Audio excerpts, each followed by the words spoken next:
विदुर जी महाराज ने मानव कल्याण के लिए बड़े सुंदर सुंदर प्रश्न किए हैं। आइए कुछ प्रश्नों का अवलोकन करते हैं। विदुर जी ने मैत्रेय मुनि से पूछा, बोले नाथ,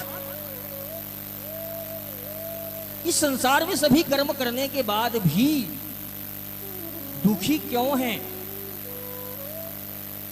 जबकि कर्म इस कामना से करते हैं कि मैं सुखी हो जाऊं। किस कामना से? प्रश्न समझिए अच्छे से। इस संसार में सभी दुखी क्यों हैं कर्म करने के बाद भी, जबकि छोटे से छोटा और बड़े से बड़ा आदमी इसी कामना से कर्म करता है कि मैं कर्म करके सुखी होऊंगा। किसी मजदूर को पूछो, दिन भर में 500 रुपए कमाता है, क्यों? मेरे बच्चों के लिए कपड़े लाऊंगा, टॉफी लाऊंगा, मिठाई लाऊंगा। क्या करेगा इस धन का? मैं सुखी हो जाऊंगा। हम हमारे जीवन काल में हमारे समस्त कर्म इसलिए करते हैं ताकि हम सुखी हो जाएं। और बड़े से बड़े बिल्डर से पूछोगे, बड़े से बड़े व्यापारी से पूछोगे तो क्यों? ताकि हम सुखी हो जाएं। सुख की तलाश में है। किसकी तलाश में है? सुख की। कर्म कर रहे हैं, पूरा जीवन हो गया, 33 साल के हो गए, 35 साल के हो गए, 50 साल के हो गए, और यहां तक कि पांव भी लटकने लगे अब तो बाबा के, फिर सुखी नहीं हुए। क्यों? कर्म करने के बाद भी सुखी क्यों नहीं हो रहे हैं?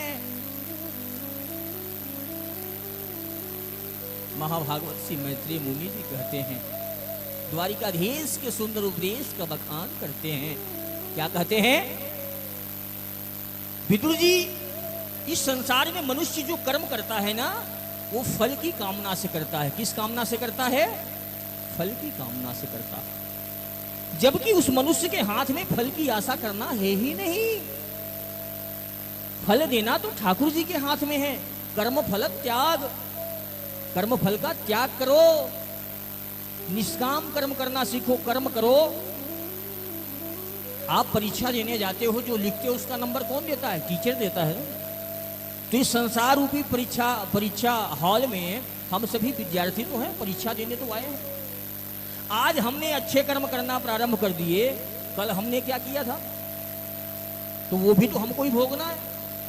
और वो कौन जानता है? जिसके सामने मंदिर में जाके कान पकड़ते हो, वो वही जानता है।